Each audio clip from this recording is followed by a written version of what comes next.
बुद्ध अपने शिष्यों के साथ कहीं जा रहे थे। रास्ते में उन्होंने को वृद्ध व्यक्ति को देखा। वह वृद्ध व्यक्ति कभी जोर जोर से हंसता तो कभी रोता, उसकी आंखों से आंसू बह रहे थे। वह पागल सा प्रतीत हो रहा था। बुद्ध उस व्यक्ति के पास पहुंचे। वह वृद्ध व्यक्ति बुद्धा को देखते ही उनके चरणों में गिर गया और बोला, आपकी सभी कही बातें सत्य है। मैं ही उन्हें नहीं समझ पाया था। मैं अब तक आपका विरोध कर रहा था, लेकिन आज मैंने जाना कि आप जो कहते हैं बिल्कुल सत्य होता है। बुद्ध ने उस वृद्ध व्यक्ति के आंसू पोंछे अपनी झोली से भोजन निकाल कर दिया। वह वृद्ध व्यक्ति बहुत भूखा था।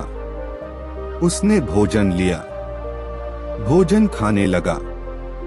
भोजन के हर निवाले कर साथ वह कभी रोता कभी हंसता है। यह सब कुछ बुद्ध के शिष्य भी देख रहे थे। बुद्ध के शिष्यों ने बुद्ध से पूछा, है बुद्ध, इन महानुभाव को क्या हुआ है? क्या इनका मानसिक संतुलन सही नहीं है? बुद्ध मुस्कुराए और बोले, उन्हें ज्ञान की प्राप्ति जाओ और उनसे ज्ञान प्राप्त करो। वह शिष्य उस व्यक्ति के पास पहुंचा और बोला, है महानुभाव, मैं आपके हंसने और रोने का कारण समझ नहीं पा रहा। क्या आप मुझे बता सकते क्या कि आप ऐसा व्यवहार क्यों कर रहे हैं? वह व्यक्ति बोला, कुछ वर्षों पहले मैं महात्मा बुद्ध से मिला। मैंने उनके उपदेश सुने, लेकिन तब मुझे उनके उपदेश बेकार लगते थे। मैं समझता था कि जीवन जीने के लिए उनके उपदेश उपयोगी नहीं हैं। मैंने बुद्ध की किसी बात को नहीं माना। यहाँ तक कि मैंने लोगों के साथ मिलकर उनके विरुद्ध षड्यंत्र भी रचे ताकि लोग उनके बहकावे में न आए। मुझे याद है, बुद्ध ने अपने उपदेश में कहा था, अधिक धन संग्रह करना दुख को बढ़ावा देता है।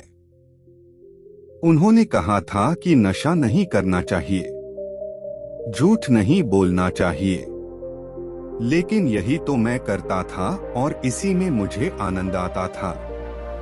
धन का संग्रह करना, अधिक से अधिक मदिरापान करना, झूठ बोलकर व्यापार बढ़ाना। इसलिए बुद्ध की बातें मुझे अच्छी नहीं लगती थी, लेकिन मैं यह देखता था कि बुद्ध की बातें मानने वाले लोग बड़े खुश हैं। हालांकि इनके पास कुछ ज्यादा नहीं है, लेकिन वह हमेशा खुश दिखाई देते हैं। इस कारण उन लोगों के प्रति मेरे मन में ईर्ष्या भी उत्पन्न हुई। इसी कारण मैं रो रहा हूँ कि यह बातें मुझे पहले समझ क्यों नहीं आई। आज मेरे पास समय नहीं है। मैं वृद्ध हो गया है, तो आप यह बातें ही मेरी समझ में आई है। हंस इसलिए रहा हूँ कि यही गलती तो लोग कर रहे हैं और उन्हें भी नहीं पता कि वह गलती किए जा रहे हैं, और वह भी मेरी तरह ही अपने अंतिम समय में यह बात समझेंगे और पछताएंगे कि शायद वह मैं पहले ही इन बातों को समझ जाती। मुझे याद है कि बुद्ध ने कहा था, जैसे हमारे विचार होते हैं वैसे ही हम बन जाते हैं। शिष्य ने कहा, आपने जो ज्ञान प्राप्त किया आप उसे हमारे साथ साझा करेंगे। ऐसे ही हम सभी की ज्ञान वृद्धि हो सके और हम भी जीवन की गहराइयों को समझ सके। व्यक्ति बोला, आप तो महात्मा बुद्ध के शिष्य हैं। बुद्ध के समान जीवन की गहराइयों को किसी ने नहीं समझा। आपको जो ज्ञान बुद्ध दे सकते हैं, मैं नहीं दे सकती। फिर भी जो मैंने समझा है, मैं आपको अवश्य बताऊंगा। जीवन के अंतिम पड़ाव पर आकर मैंने यह जाना, सभी मनुष्य एक प्रतिस्पर्धा में शामिल है। वह दौड़ रहे हैं एक दूसरे से आगे निकलने के लिए। यह दौड़ बचपन से ही शुरू हो जाती है। जब मैं छोटा था तो मैं अपने मित्रों से आगे रहना चाहता था। मैं चाहता था कि मेरे पास उनसे ज्यादा खिलौने हों, उनसे ज्यादा अच्छे कपड़े हो। मेरी माँ बहुत अधिक सख्त थी। तब मेरे मन में ख्याल आ जाता था कि वह मर जाए तो मुझे स्वतंत्रता मिले, लेकिन ऐसा हुआ नहीं। तुम्हें सोचने लगा कि मैं जल्दी से बड़ा हो जाऊं, तो सभी बड़े लोगों की तरह मैं भी स्वतंत्र हो पाऊंगा। अपनी मर्जी से सभी खेल खिलौने और मिठाइयां ले पाऊंगा, और इसी तरह धीरे धीरे बचपन गुजर गया। युवा हुआ तो सभी खिलौने और मिठाइयां व्यर्थ लगने लगी, लेकिन दौड़ अभी भी जारी थी। अब मैं अपने मित्रों से ज्यादा धन कमाना चाहता था ताकि मैं अच्छे कपड़े पहन सकूं, अच्छा घर बना सकूं और उन्हें दिखा सकूं कि मैं उनसे अधिक सम्मानित व्यक्ति हूं। इसके लिए मैंने षड्यंत्र रचे, झूठ बोला, धोखा दिया, लेकिन यह सब करते समय मुझे कभी एहसास ही नहीं हुआ कि मैं कुछ गलत कर रहा हूँ। कुछ समय पश्चात मेरी माता पिता ने मेरा विवाह कर दिया। वह जो स्त्री मेरे जीवन में आई थी बहुत ही सुंदर थी। उसकी हर बात मुझे अच्छी लगती थी। वह हमेशा मेरा साथ देती थी। बहुत समय बीत जाने के बाद भी हमारी कोई संतान नहीं हुई। मैं हमेशा चिंतित रहता था कि मेरी कोई संतान नहीं है तो मेरी बुढ़ापे की लाठी कौन बनेगा। जब मैं अपने मित्रों के घर में उनके बच्चों को खेलते देखता तो मुझे उनसे जलन होती, ईर्ष्या होती, और मैं सोचता एक आज मेरे घर में भी कोई बच्चा होता।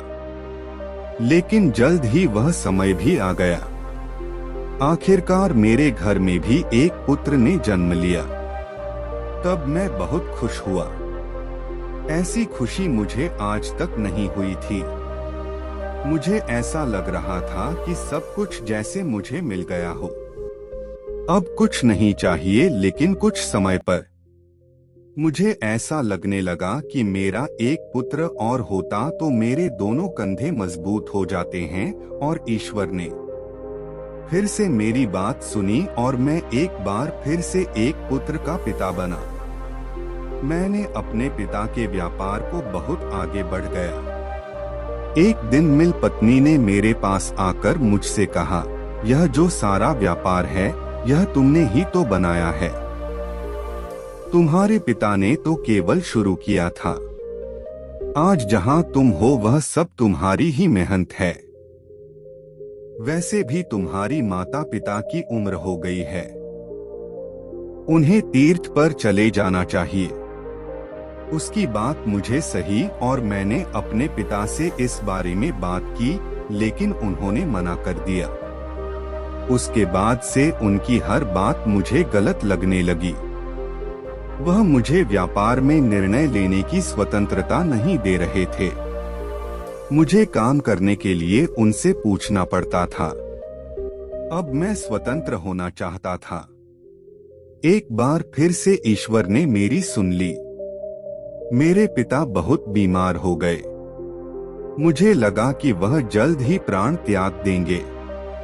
इस बात से मुझे दुखी होना चाहिए था और मेरे चेहरे पर दुख के भाव भी थे, लेकिन अंदर से मैं कहीं ना कहीं खुश था कि अब मैं अपने निर्णय पूर्ण रूप से स्वतंत्र होकर ले सकूंगा। उनकी हालत अब ऐसी हो गई थी कि वह बोल भी नहीं सकते थे। वैद्य ने मुझे बताया कि उनके पास अब ज्यादा समय नहीं है। जिसको भी बुलाना है बुला लो ताकि वह सभी मिल सके। मेरे पिता को इसी अवस्था में 6 दिन से ज्यादा हो गए। मैं अपने पिता से मिलने गया। तब मेरी पत्नी भी पीछे से आई और मुझसे बोली, सभी लोग तो तुम्हारे पिता से मिलकर चले गए हैं, यह अभी किसका इंतजार कर रहे हैं? यह मरते क्यों नहीं हैं? अपनी पत्नी की सभी बातें मुझे अच्छी लगती थी। वह अच्छी औरत थी, सही बात करती थी। उसकी कोई बात मुझे कभी गलत नहीं लगी, तो मुझे भी लगने लगा कि ऐसी अवस्था में पड़े रहने से अच्छा है कि वह मर जाएं ताकि उन्हें इस जीवन से मुक्ति मिले। अगले दिन जब मैं उठा और अपने पिता की कमरे में गया तो मैंने देखा कि मेरे पिता की मृत्यु हो चुकी है। मेरी माँ उनके सिरानी बैठी रो रही है। मेरी आंखों में आंसू आ गए और मैंने निर्णय लिया कि मैं अपने पिता की अंतिम यात्रा को बहुत ही भव्य तरीके से निकाल लूंगा ताकि सब देख सके कि मैं अपने पिता से कितना प्रेम करता था, और मैंने यही किया। मैंने अपने पिता की अंतिम यात्रा बहुत ही भव्य तरीके से निकाली। सभी लोग अचंभित थे।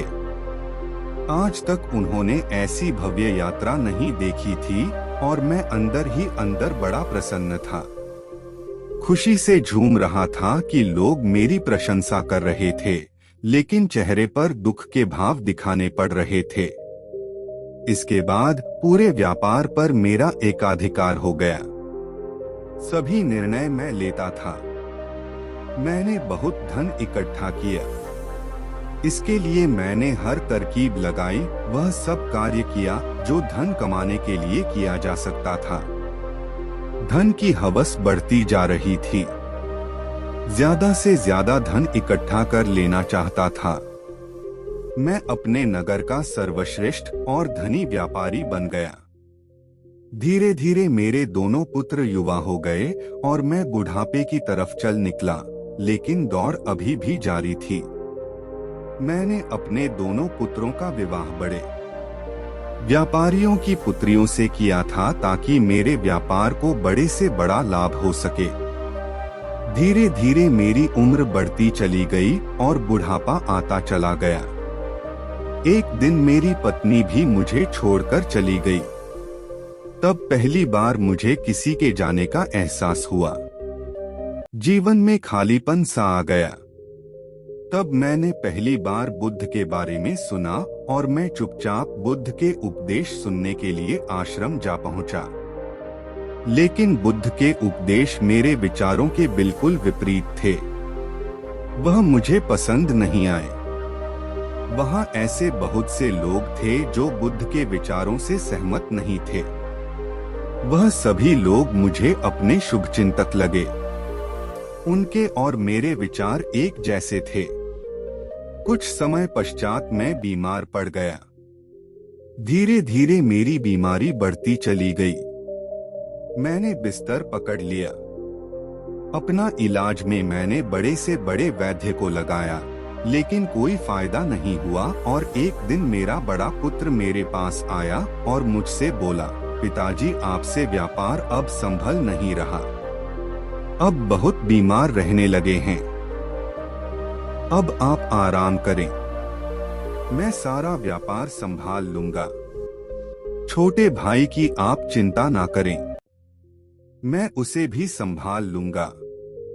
आप सारा व्यापार मेरे ही नाम कर दें। मैंने उससे कहा कि बेटा, अभी मैं मरने वाला नहीं हूँ। कुछ दिनों में स्वस्थ हो जाऊंगा। उसके जाने के बाद मेरा दूसरा छोटा बेटा मेरे पास आया और बोला, पिताजी, आपका स्वास्थ्य सही नहीं रहता। आप जानते हैं कि बड़ा भाई नशा करता है। वह व्यापार ठीक से नहीं चला सकते। आप पूरा व्यापार मेरे हाथ में दे दे। इसे मैं आपकी तरह ही आगे ले जाऊंगा। मैंने अपने पुत्र से कहा, पुत्र, मैं अभी मरने वाला नहीं हूँ, केवल बीमार हूँ। अभी तो मुझे जीना है, लेकिन इस बार ईश्वर ने मेरी नहीं सुनी और मेरी तबीयत और अधिक बिगड़ती चली गई। और वैद्य ने मेरे पुत्र से कहा, मेरे पास समय बहुत कम है। सभी रिश्तेदारों को बुला लो ताकि वह मुझसे मिल सके। यह सुनकर मेरी बहुएं रोने लगी। मेरे दोनों पुत्र भी अपने रिश्तेदारों को बुलाने के लिए पत्र लिखने लगे। पहली बार मुझे एहसास हुआ अपने पिता की बेबसी का। अभी मैं जीवित था, लेकिन मेरे सामने ही मेरी मृत्यु का खेल चल रहा था। सभी ने मान लिया था कि अब मैं जीवित नहीं रहूंगा। धीरे धीरे रिश्तेदार आने लगे। कभी वह मेरे पास आते और रोते और कहते, आपके बिना हमारा काम कैसे चलेगा। आपके बिना तो हम बर्बाद हो जाएंगे और मैं सोचता था कि अभी तो मैं जीवित हूँ। यह मुझे जीवित ही क्यों मार रहे हैं और जो भी आता है यही कहता है कि आपके बिना मेरा काम कैसे चलेगा। सभी लोग स्वार्थी है। मैं मर जाऊंगा। उन्हें इस बात की चिंता नहीं है। उन्हें इस बात की चिंता है कि मेरे बिना उनका कार्य कैसे चलेगा। अब तो मेरे दोनों पुत्र मेरे ही सामने व्यापार के बंटवारे को लेकर लड़ झगड़ रहे थे।